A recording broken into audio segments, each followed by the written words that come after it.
Ah, home is a place that connects you to everything around you.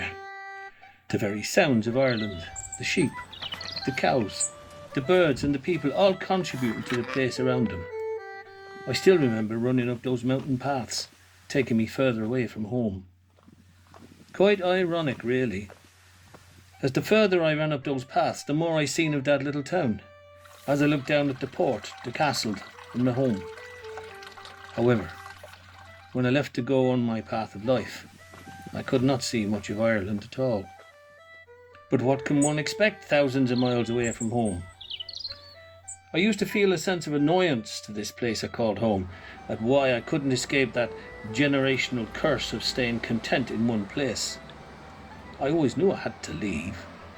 For myself to finally feel free, I never truly felt that I was happy. But leaving felt like pulling off a cast on a bone, not fully healed. But I had to leave. I packed my bags when I left the only home I had ever known, the people who watched me grow, and I left that place of pain caused by self-doubt.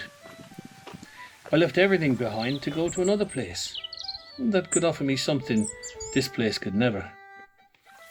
As the years went on and I travelled further, I found my own life, my own happiness. I made my own memories and found a place where I felt content after many years of searching. However, the guilt of leaving still followed me like an anchor attached to my suitcase. The memories I had made felt different to the memories I had at home. Almost like an exchange of sorts, I made new ones, at the cost of missing the memories my family had made without me. My mother always did send those letters regardless, some sealed with happiness, and others burdened with sorrow. When I miss home, I close my eyes and just listen to the sounds of Ireland that I can reminisce so clearly. The sound of sheep chewing on the crisp mountain grass, almost like the mountain was speaking to me itself through the pulse of its body, through its veins that brought life to my hometown. Yeah, I think a sense of connection became clear to me once I left home. The noises of the water crashing up against the boats, the sound of people talking as they filled the streets with their own unique spirit.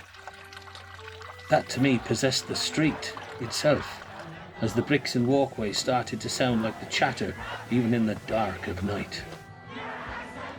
That sound that Ireland makes, very few or many places could ever replicate.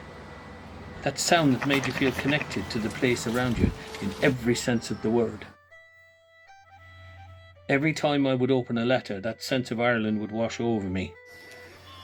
Then the sense of regret would follow close by. But I had to go. Ireland could not offer me the opportunities that I found further away from those green isles.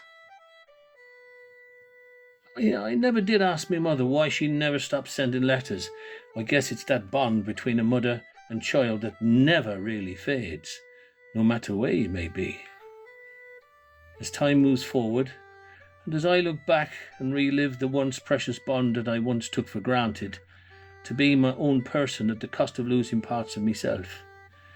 But I will forever grieve for those lost memories with me mammy. I only returned home a handful of times to grieve for the people I left behind. A lot changed as I returned. Roads were resurfaced and buildings were built, but that charm never left. The mountain never moved. The water still ran through each crevice of that charming little town I once called home. The voices of the people long gone could still be heard with every step I took across the cobbled path, through the tight-knit building illuminated by the sunlight gleaming off the historic bricks.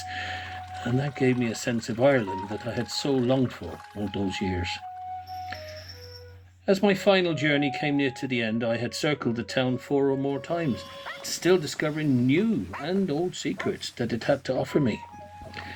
However, no matter how many times I walked past the house with the once bright green door, I never smelled me mother's freshly baked scones, or the sound of humming in the kitchen that I loved so much.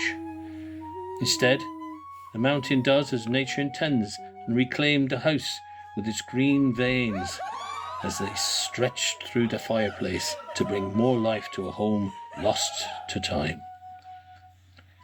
Every time I returned, I learned something new about that place and myself. I learned that trying to let go of the past is a battle many people try to win. With my years of wisdom that comes with time, I now know that to embrace that battle with your past can be all part of a journey of self-healing that cannot be won or lost, only faced head on.